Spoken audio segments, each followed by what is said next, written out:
Most of America is lifting COVID restrictions. One of the world's biggest cities has been shut down.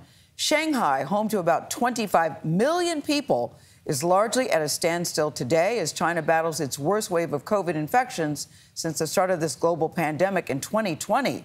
Lucy Craft explains how this lockdown has raised questions about China's so-called zero COVID strategy. Shanghai's lockdown was supposed to last just a few days, rolled out in stages to minimize disruption. But that plan has been abandoned. And now most of Shanghai, China's largest and wealthiest city, has been shut down, with no telling when life could get back to normal. Shanghai's modern streets have been transformed into a post-apocalyptic landscape.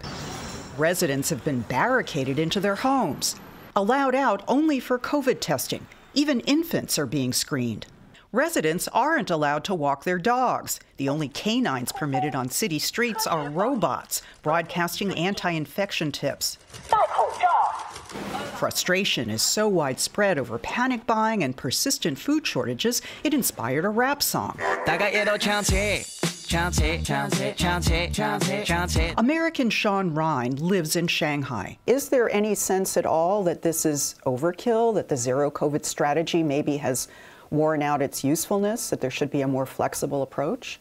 I think there are a lot of people in Shanghai who are saying, right now the medicine is worse than the disease. We have people who are dying because they can't get access to medical care. How many people have actually died from this recent surge of COVID? And the government has told us zero. It's unclear how long Shanghai's mass lockdown will last. Residents are bracing for possibly weeks of home confinement. But despite the strain on residents, China vows it will maintain its zero COVID policy.